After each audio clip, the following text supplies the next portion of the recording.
Hello, you guys. Welcome back to Channel Claire. Now, I have to say, I don't believe in coincidence much anymore. I believe that everything is done for a reason.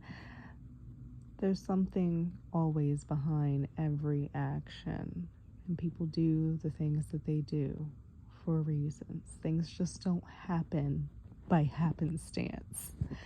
So, we have our two favorite middle-aged couples who are really it's interesting to watch them if you keep up with this stuff. So we have Prince William, who is over in Singapore for Earthshot, right? So the day he touched down there, that same day, it's in the news that Harry and Meghan have gone to the Katy Perry concert. Then, second day, Prince William goes on about his engagements for Earthshot in Singapore. That same day, Harry releases this video of him looking hella tan and hella fine with all his medals.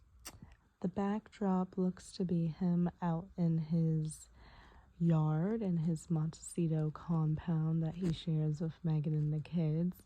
He's looking easy, he's looking breezy, he looks relaxed, you know.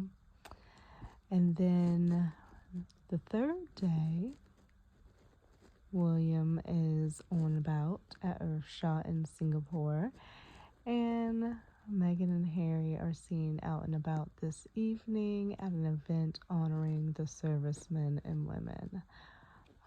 Wow. Everything happens for a reason, and I really think it goes to show, yes, optics, optics, optics. Because while William is in Singapore doing Earthshot by himself, Meghan and Harry are all about LA, working together hand in hand, doing their events on the same days. Again, everything happens for a reason, and optics are very important. I don't care what anybody says. And I feel like just looking at the pictures of Harry versus William, Harry looks so relaxed, open, natural, warm, like his mother, Diana. Whereas the pictures that I've seen with William look more closed off, reserved, more serious, distant. You know what I mean?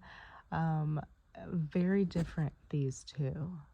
One clearly takes after the father and one takes after their mother. So to watch these two work simultaneously, it makes me wonder if it was ever going to work with them both at home. You know what I mean? If they both were at home in the UK over the pond doing their daily engagements, as we see William and Catherine doing when he's home, and they were both doing that, right? I feel like there would be a competition. It would be a silent competition, but it would be a competition. And the headlines with whose events are more sought out, who's showing up more to what events, this, that, and other, who's wearing what. I just feel like that it could cause for a lot of drama where there's already so much drama. It could be even more. So I really wonder if it was ever going to work with them two there. Both of these couples over the pond, you know? And it's interesting, this dynamic. So I want to know what you guys think with these optics, but it's curious, and nothing is coincidental. The royal family, man, I just don't know. King Charles opening Parliament, crickets. And then the whole thing with the birthday invitation, saying that Harry declined, when in actuality, he was not sent an invite. So how can you decline something that you were never even invited to? So I just feel like there is something brewing. It's brewing, and it's going to boil over because people won't talk, because people won't communicate, because people won't just sit down and have a call to action and talk about things like adults. And really, it should start with the father, King Charles, to do something kingly, as I have been saying since he got, crowned. Do something kingly and get your family back together. Rectify the situation. I just don't understand. Meghan and Kate will likely never like each other. But for the brothers, I think that their relationship is worth being mended and is worth being fixed and saved, because they are family, they're siblings. They went through something horrific together, traumatic, losing their mother at such a young age. At the end of the day, they have each other when everybody else is gone. So they need to get it together. I don't know, you guys. It's just weird a little bit. It's definitely strange. They are battling it out. I don't give a flying hoot if people want to say, oh, they don't care. They very much care. And especially the brothers. I feel like William, he is made, he's the one. He's supposed to be the next king in line, And seeing that picture of him just all like in between, like squanched up between, like very closed off. He wasn't warm. He wasn't open. He just seems super fucking uncomfortable, and I fucking get it. But like, it's different. Like when you're a world leader and you're trying to make change, you need that warm openness that was displayed by Diana. She wasn't afraid to touch and hold and be around people, actually be held herself.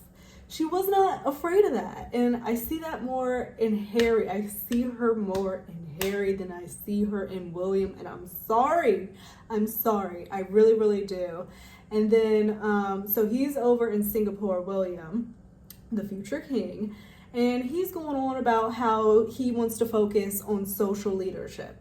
But I thought it was homelessness. Then I thought it was mental health. He wants to focus on it all. He doesn't know. I feel like he is trying to find his direction, but right now is directionless. And he is trying, in my opinion, to figure out a little bit more what Harry has done, because he has very much found his niche. He knows what he's doing. Mental health, veterans, people, servicemen and servicewomen, Invictus Games. Like, he's very much found his niche that he is good at and that he is passionate about. I don't feel like William has quite found that. So he's out in Singapore at the Earth Shot, which really didn't get much coverage. All the pictures I saw were just hella blasé. Like, it's just no excitement there. Like, it's fucking dry. It's dry as hell, to be honest. So he's going on about how he wants to focus on social leadership, and he wants to go a step further than the traditional royal family by showing his intent more. So is that like a backhanded comment against your family and what they've done thus far, and you're feeling like you want to go further and show more intent, meaning what's done now is not enough? And with you doing that, what is it that you're going to do to make that happen? Like, what is ideas? What are your plans? I feel like he just says a lot of stuff because it sounds good, but what are your real plans?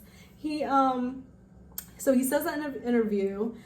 He says the thing that ties it all together for me about social leadership, that what the fuck is social leadership? You have to be a social person. You have to be a social, like, I could see Diana being social leadership. Her going to the AIDS hospital, you know what I mean? Visiting, touching them, allowing them to touch her. That is social leadership, because that changed a whole way of fucking thinking. You know what I mean? She actually did something. She was actually vulnerable. You know what I mean? Like, people were scared. They thought that they could get AIDS by touch or whatever back then. But her going there and opening herself up and not giving a fuck, not showing any type of hesitation, no type of nothing, that is social leadership. Okay? So you have to be willing to go do something like that. Do something. I just don't feel like he has found his passion. He says the things that ties it all together for me is about social leadership. That's what I'm trying to find my way in. Trying to find his way in. I care about so many things, and previously the family have been very much spotlighting brilliantly and going around and highlighting a lot. So he's saying that his family is caring about so many things and he's highlighting a lot, but he's trying to find his way, is what I'm hearing. He says he wants to go a step further. He wants to actually bring change and bring people to the table who can bring the change if he can do that. It's all about progressing. Okay, how, when, where, what, who, helping and advancing particular social causes that need to be given more support. What? I mean, you've tried to do the homelessness, the mental health, like a lot could be fucking done. What about hunger? World hunger. Like, it's fucking horrible that anybody goes hungry in this fucking world. Start a literal bomb-ass motherfucking initiative to stop world motherfucking hunger for one and all. Make that fucking happen. You want to do social change? Okay. And he's going to be the next king. So he wants to advocate particular social causes that need to be given more support. You have to remain focused. If you spread yourself too thin, you just can't manage it and you won't deliver the impact or the change that you really want to happen. And I think that's what he's saying is happening now, because his family, they're trying to highlight so many things, they're spotlighting so many things, but they're not really doing much of anything. They're spreading themselves thin. So what can you hone in and focus on and do great at? You know what I mean? He said, I want to actually build the homes. I want to provide them with the mental support, all the employment and the education they may need. That is wonderful. Those are great thoughts. That is a great intention. But how are you going to make that happen? The work behind that, the groundwork that's going to take. William, are you willing to do that? Because the things that I've read, that he's not willing to do that. He's not a worker, allegedly.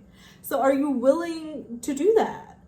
I don't know. I think it's weird. I think it's weird what's going on with William and Meghan and Harry and Kate. I think,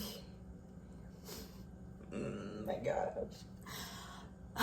And then I think I saw Kate come out with lighter hair, but I'm telling you, girl, you need to cut it. Cut it. It's weighing you down. It's heavy. It's not. Lighten it up, some layers, thin it out a little bit, give it a little shape, something, and then go back to how you were dressing before, but fucking elevated with your own fucking personality to that shit. And girl, you will be selling out shit. You will be that fashion girl. You will be the one who's on the front. Do something. You have all the money in the fucking world. But this is what makes me think. Maybe the firm is really controlling the fuck out of them really like that, to the point they can't do shit. And that's why Meghan and Harry got the hell up out of there. Because I would not want my image, if I were Catherine, what's out there now of her, if I were her, I would not want that. But we're different people, obviously. But I'm just thinking, if we went through this whole thing with my brother-in-law and sister-in-law, we were in this whole, it's my personality maybe. I'm just you're not about to fucking best me. You're not gonna be able to outdress me. You're not. But I don't know. I just want her to come stronger. I want her to come stronger. And people are oh, she's that quiet strength. Da, da, da. Okay, we'll see how that works. We see how it has been working. It's just optics. And yes, optics are everything. So they're out here. They have opened up. They're actually in collaboration with the Navy SEALs, okay? Tony Density, the Navy SEALs project manager, feels honored to collaborate with the Prince and Princess of Sussex and the Archwell Foundation. Together, they aim to prioritize the mental health well-being of SEAL members and veterans while working towards destigmatizing mental health issues. And I will say for Harry, he has been a huge advocate for mental health. Like, since I can fucking remember. That is why he left with Meghan. Her mental health was struggling. He's talked about it in his book. He's been doing this for ages. You know, he served in the military overseas. Like, he's in with the veterans in Invictus Games. Like, he's walking the talk, he's living it, he's experienced it, and so he's advocating for the things he truly believes in, and you can see that passion. Whereas I feel like William is just booked for an engagement, and he's like, let me get myself together today, the butler to get him dressed and everything, okay, put my smile on, and then goes out and does his thing, and he's just fucking over. Like, there's no, and this is my opinion. I know that people love the royal family and they are dedicated to them and this and that. I'm not trying to like talk badly about them or even say that I fucking hate them. All I'm saying is that I feel like there's a lot that could be done to help their optics. And it is a competition between Meghan and Harry and William and Kate, and I don't give a fuck what anybody says. There's a competition in the optics. They themselves know this. They know it. Please. So, I just think it's so interesting this week that they chose to, like, every day since Sunday, since going to the Katy Perry concert, every day they've done something, you know, as William was supposed to be spotlighted at the Earth shot, and they were like, nah, fuck that shit. We're gonna be here, we're gonna be seen there, we're gonna be everywhere, and you're gonna hate to love it. You're gonna hate it, but you're gonna love it, because you certainly are gonna talk about it. So, I think it's interesting. I think it's so interesting. I think someone said they changed their profile picture. I'm trying to find that. I see now. So they changed their profile picture because Remembrance Day, I guess they wear like the poppies, the red little poppies. And of course, Meghan was seen out also in photos wearing her little poppy outfit. And of course, it's sold out. And now we see that the Prince and Princess of Wales have updated their background with the poppies. And their profile picture has changed. I don't know, you guys. Something is brewing. Something is brewing. But those are my thoughts and those are my feelings. I know you will disagree, and that is completely okay. We are all entitled to our own thoughts and feelings. I'm just looking at what I see and telling you how I feel, and that is it. So I will see you guys in another video. I hope that you're doing well wherever you are in this crazy world, and I will see you a little bit later.